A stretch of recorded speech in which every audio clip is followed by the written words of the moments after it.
Bienvenue dans la quatrième partie du résumé de la matière pour le groupe Éthique et politique, groupe 3, hiver 2020.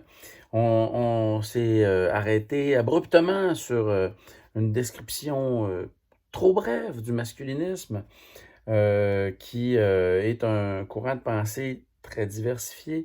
Il y a un paquet de tangents dans ce mouvement-là, hein. Le mouvement masculiniste comporte disons, des franges outrancières qui aimeraient revenir à un bon vieux temps dans lequel les femmes prenaient leur trou, dans lequel un temps où les hommes étaient les seuls maîtres à bord, puis où les femmes devaient obéissance à leur mari et fidélité et tout et tout. Évidemment, ces franges-là existent, mais ce serait triste euh, disons, de ne pas voir les parties de ce mouvement-là qui sont saines d'esprit, qui souhaitent l'égalité entre les sexes, puis qui souhaitent, du côté des hommes, disons, une solidarité inspirée par la solidarité dont ont fait preuve les femmes pour améliorer leur sort. Une solidarité avec les femmes pour poursuivre l'objectif de l'égalité, en ayant de la même manière que les femmes, un combat collectif pour une amélioration du sort des hommes, en même temps qu'une amélioration collective du sort des femmes. Ces deux mouvements-là, on en a suffisamment parlé maintenant. On a parlé ensuite avec Eunice Martial du référendum d'initiative populaire. Qu'est-ce que c'est un référendum d'initiative populaire? C'est un outil politique qui sert, comme vous avez pu le lire, aux gouvernements qui veulent interroger leur peuple une fois que la population a signifié son intérêt pour une mesure. Qu'est-ce que c'est un référendum d'initiative populaire? Donc, c'est un référendum qui est lancé quand un groupe de citoyens demande un changement législatif, demande un projet, demande quelque chose d'intéressant, quoi que ça puisse être, au gouvernement, puis qui vont aller chercher, pour montrer l'importance de leur demande, une pétition d'un nombre prédéterminé de noms. Il y a certains endroits, par exemple, qui considèrent que quand 5% de la population ont signé une pétition pour demander quelque chose, ben, il faut en référer aux citoyens pour savoir si les citoyens sont majoritairement d'accord.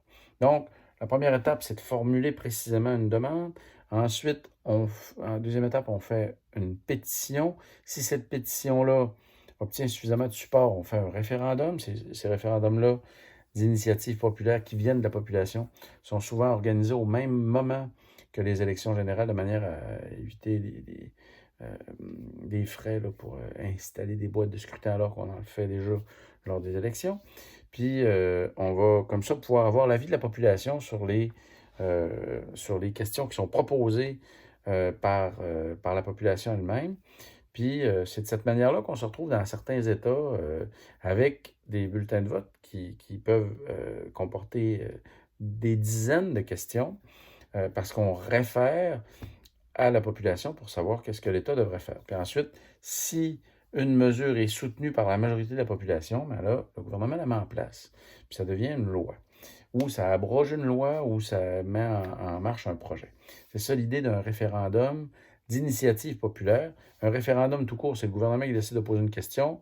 Un référendum d'initiative populaire, la question est proposée par les citoyens puis est soutenue par une pétition suffisamment forte pour que le gouvernement pose la question. Puis ensuite, on promulgue la loi, abroge la loi ou met en place le projet proposé par référendum. C'est une des manières dont on peut améliorer notre démocratie. Une autre manière qui est proposée par l'exposé oral de Jordan Larouche, c'est le budget participatif. Dans ce cas-ci, qu'est-ce qu'on fait? Ben, on prend une partie du budget de la municipalité, puis au lieu de décider à entre-échevins avec le maire comment on dépense cet argent-là, ben là, on invite les citoyens à faire des propositions de projets. Les citoyens se réunissent, font des propositions de projets. Ensuite, ils vont débattre, chercher des points d'entente, chercher des convergences. Puis la municipalité va partir avec les projets qui vont faire l'objet d'un consensus intéressant, puis ils vont mesurer la faisabilité de chacun des projets, puis ils vont revenir voir la population qui va être réappelée à se réunir pour sélectionner quels projets vont être réalisés avec les fonds octroyés par la Ville face à cet appel de projet-là. Cette démarche-là de budget participatif, ben, ça a été inventé à Porto Alegre do Sul, au Brésil. Puis ça a donné des résultats super intéressants parce qu'à Porto Alegre, il n'y avait pas beaucoup d'argent pour faire tous les projets qu'il aurait voulu faire. Fait qu'au lieu de choisir entre élus, le Parti des travailleurs a décidé d'inviter les citoyens à faire leurs suggestions puis à voir avec eux qu'est-ce qui pourrait être fait. Puis ils se sont aperçus que les propositions des citoyens étaient super inventives, étaient belles, puis qu'en plus, les citoyens, quand ils proposaient eux-mêmes des projets, ils avaient envie de mettre la main à la pâte puis l'épaule à la roue pour faire arriver ces projets-là. Fait que ça donnait des super bons résultats. Puis c'est une manière de faire les choses qui s'est répandue. Maintenant, à Alma, on a un petit budget participatif en matière d'éco-citoyenneté, d'éco-développement, de développement durable. Puis il y a des projets comme ça qui sont proposés par les citoyens puis qui sont mis en œuvre là, avec l'aide de la Ville par la suite. Ça fait que ça fonctionne bien, puis ça donne des résultats qui sont super intéressants. Ça fait que ça, c'est le budget participatif. Les citoyens sont appelés à faire des propositions. Suggestions qui viennent de Porto Alegre. Il y a une autre chose qui a commencé à Porto Alegre aussi, une ville du Brésil qui est super inventive. C'est les forums. C'est à chaque année, c'est Chana qui nous en a parlé dans son exposé oral. C'est le Forum social mondial. Qu'est-ce que c'est le Forum social mondial? C'est une réunion qui s'est déroulée d'abord à Porto Alegre, puis qui après a pu se dérouler ailleurs dans le monde. Une réunion où étaient invités, puis où ils continuent d'être invités, les gens de la société civile pour venir échanger sur des solutions pour construire un monde autrement qu'avec le capitalisme. Fait que là, tu as des gens de partout sur la planète qui se réunissent, puis qui essayent de voir de quelle manière, chacun chez eux, ils ont réussi à régler le problème de la pauvreté des enfants, comment ils ont réussi à régler le problème de l'inégalité entre les hommes et les femmes, comment ils ont réussi à régler les problèmes écologiques locaux.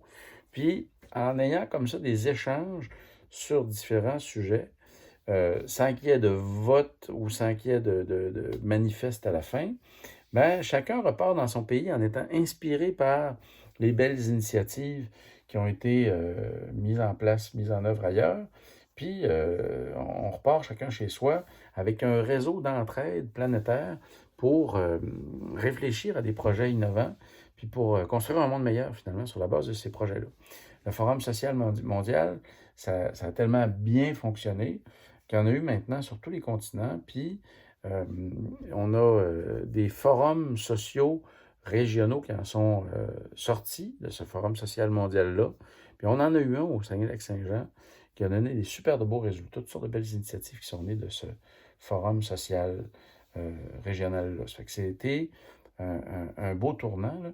Puis il y a eu beaucoup d'idées qui ont été échangées dans les forums sociaux mondiaux.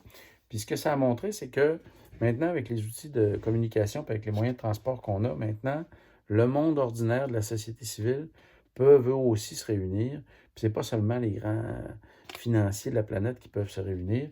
Le monde ordinaire peut se réunir, puis ça peut donner des résultats super inspirants. C'est ça le Forum social mondial. Puis ce Forum social mondial-là, il est un peu la concrétisation, une partie de la concrétisation d'un rêve qui était entretenu par Kant. Emmanuel Kant, vous l'avez entendu dans l'exposé oral de Marianne Girard-Duchesne sur Kant et le projet de paix perpétuelle. Emmanuel Kant, c'est pas seulement l'auteur qui nous a proposé l'impératif catégorique, là, agit de manière à ce que la maxime de ton action puisse devenir une loi universelle. Il a écrit un paquet de livres, puis un des livres intéressants qu'il a écrit, c'est le projet de paix perpétuelle. À l'époque de Kant, on n'avait pas d'outils à cette époque-là pour discuter à l'échelle planétaire des enjeux auxquels on faisait face partout sur la planète. Puis les pays étaient entre eux dans une sorte d'état de guerre larvée permanente. Il n'y avait pas une police planétaire pour empêcher un pays d'en envahir un autre, par exemple. C'est que puisqu'on n'avait pas cette espèce de police planétaire qui empêchait les pays de s'envahir, puis qu'on n'avait pas de lieu pour aller discuter nos différends, ben, il y avait des guerres qui démarraient sur des peccadilles, puis il y avait des guerres aussi qui démarraient, puis qui duraient depuis qui pouvaient durer pendant des décennies, là. Ça fait que ces guerres-là, Kant essaye de voir comment elles pourraient s'arrêter. Puis il formule, à la fin du 18e siècle, puis au début du 19e, il formule un projet, le projet de paix perpétuelle, dans lequel il essaye de voir comment on pourrait arriver à faire la paix de façon durable entre les nations. Puis là, il va proposer plein de conditions préalables pour qu'on soit capable de construire un monde de paix. Une de ces conditions préalables-là, par exemple, c'est que chacun des pays abandonne l'idée d'avoir une armée permanente, que les pays abandonnent l'idée d'acquérir un autre pays par l'invasion ou par l'achat ou par la conquête. Il va souligner que c'est important que les pays ne s'endettent pas pour se faire la guerre, parce que s'ils s'endettent pour faire la guerre, il va falloir qu'ils continuent de faire la guerre pour payer la dette. Il souligne que c'est important quand on a des conflits entre pays de ne pas se permettre des manœuvres tellement sauvages, genre aller égorger tous les enfants, des manœuvres tellement sauvages que après on ne pourra plus jamais se faire confiance. Fait qu'il formule comme ça toute une série de conditions préalables pour qu'on puisse arriver à construire une paix perpétuelle. Puis il imagine une société des nations, il imagine il imagine la possibilité que les nations se donnent entre elles une sorte de loi cosmopolite, des règles de bonne entente qui vont permettre aux nations de se rencontrer sans s'entre-déchirer comme c'est le cas actuellement. Puis ils rêvent d'un monde dans lequel euh, les pays seront gouvernés par leurs propres citoyens par des républiques, donc, avec des citoyens qui choisissent eux-mêmes la direction dans laquelle les pays devraient aller, puis des pays qui vont entretenir des relations cordiales, qui vont permettre aux citoyens d'être bien accueillis, quel que soit l'endroit où ils vont se trouver, d'être reçus avec hospitalité, quel que soit l'endroit où ils pourront se promener. Ce projet-là de paix perpétuelle, c'est vraiment quelque chose euh, comment dire, c'est un rêve qui peut paraître inaccessible à l'époque de Kant parce qu'on n'a même pas les moyens pour pouvoir se visiter à l'échelle de toute la planète. Là. Ça prend des mois là, pour traverser l'océan. On n'a pas des moyens de communication, on n'a pas de réunion qui a réuni encore toute la planète. La planète n'est même pas finie d'explorer. C'est un rêve très lointain à l'époque de Kant. Puis ce qu'il y a d'intéressant, c'est que même si c'est un rêve très lointain, Kant, en le mettant par écrit, ben, il donne une chance à ce rêve-là de faire son petit bonhomme de chemin, puis de gagner sa propre vie autonome, puis de finir par se concrétiser plus tard.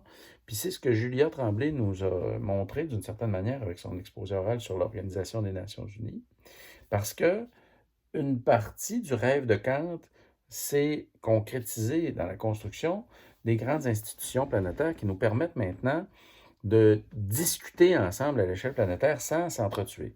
C'est ce que l'exposé oral de Julia Tremblay vous a permis de voir. On a maintenant une organisation des Nations Unies qui regroupe 193 nations, presque tout l'espace de la planète est occupé par une nation qui fait partie de l'Organisation des Nations Unies. Cette organisation-là a plusieurs organes pour fonctionner. Hein. Vous en rappelez, un secrétaire général, il y a l'Assemblée générale de l'Organisation des Nations Unies. L'Assemblée générale, c'est l'endroit où tous les pays ont un représentant pour discuter puis trouver des solutions aux problèmes que rencontre l'humanité partout sur la planète. Puis tout le monde a un droit de vote. Il y a ensuite le Conseil de sécurité qui s'occupe des questions de guerre et de paix. Hein, vous en souvenez, ce conseil-là est un peu plus petit, c'est pas aussi gros que l'Assemblée générale. Il y a seulement 15 pays qui siègent à la table du Conseil de sécurité de l'Organisation des Nations Unies. Puis sur ces 15 pays-là, il y en a 5 qui ont un siège permanent. Hein. Vous vous souvenez, c'est qui? Les États-Unis, la France, l'Angleterre, la Russie, puis la Chine. Ces membres permanents-là du Conseil de sécurité de l'Organisation des Nations Unies ont un droit de veto sur toutes les décisions qui sont prises à cette table-là. alors que les autres membres du conseil sont élus pour des mandats limités, puis qui doivent se faire concurrence les uns les autres dans le pays là, pour avoir une place au Conseil de sécurité. En ce moment, le Canada ne siège pas au Conseil de sécurité, puis on aimerait ça, siéger là. Fait que vous voyez que même si on a réalisé une part du rêve de Kant en ayant une organisation à l'échelle planétaire qui nous permet de pacifier relativement nos relations parce qu'on a un lieu où on peut aller discuter des grands enjeux qui nous divisent, puis des grands projets qui nous unissent, bien, il y a encore des détails qui peuvent être peaufinés. Puis, tu sais, quand je vous dis que ça vaut la peine que vous preniez votre part dans la construction des institutions collectives qui nous gouvernent, par lesquelles on se gouverne, bien, c'est sérieux, là. Il y a encore des institutions pour lesquelles il y a encore du travail à faire. C'est pas complété. Dans l'Organisation des Nations Unies, il y a le Conseil économique et social qui regroupe toute une pléthore d'organisations. Ça va du groupe intergouvernemental d'experts sur le climat jusqu'au Programme alimentaire mondial, en passant par l'Organisation pour l'aviation civile internationale. Il y a plein de morceaux de ce Conseil économique et social-là qui sont, tu sais, vous avez ramassé des fonds pour l'UNICEF, ça en fait partie. Il y a plein de petits morceaux qui sont déployés à l'échelle planétaire pour lesquels vous pourriez travailler éventuellement, quel que soit le secteur auquel vous vous intéressez. Puis ces institutions-là qu'on a maintenant à l'échelle planétaire, bien, elles ont une importance pour construire un monde qui a du bon sens pour les générations futures. Puis vous avez ça à votre disposition pour changer ce qui mérite de l'être. Antoine Leroux nous prépare actuellement un exposé oral sur Louise Arbour et la Cour pénale internationale. C'est un exposé oral qui va vous permettre de voir que on peut venir d'une petite ville au Canada puis se retrouver quand même à avoir un rôle important à l'échelle de la planète, à l'échelle de l'Organisation des Nations Unies, pour faire cesser l'impunité des dictateurs. Louise Arbour en est la preuve. C'est une petite fille qui, à votre âge, avait le même âge que vous, puis qui est devenue juriste, puis qui est devenue juge à la tête du tribunal pénal international pour l'ex-Yougoslavie, puis ensuite du tribunal pénal international pour enquêter sur le génocide au Rwanda. Puis, ça a été des moments où on a pu voir qu'on n'avait pas à endurer l'impunité des dictateurs simplement parce qu'ils avaient écrit les lois de leur pays pour être immunisés contre les poursuites futures. La preuve, c'est que Louise Arbour a réussi à mettre en accusation Slobodan Milosevic, qui était un chef d'État en fonction au moment où il a été mis en accusation par le tribunal pénal international pour l'ex-Yougoslavie. Vous voyez, vous êtes à Alma, vous suivez un cours, vous faites dire par votre prof que vous pourriez avoir un rôle d'échelle planétaire, bien, c'est sérieux, ça pourrait arriver pour vrai. Il y en a dans vous autres qui ne croyaient pas à ça, que ça valait la peine d'écrire dans les journaux parce que vous pensiez que vous ne pouviez pas être publié, puis finalement, vous l'avez été. C'est la preuve que ça vaut la peine d'agir. On va passer maintenant à une section des exposés oraux qui va porter sur l'environnement. Sur l'environnement puis sur le futur de la technologie. On se garde ça donc pour le prochain segment. Merci pour votre attention. On se revoit après la pause.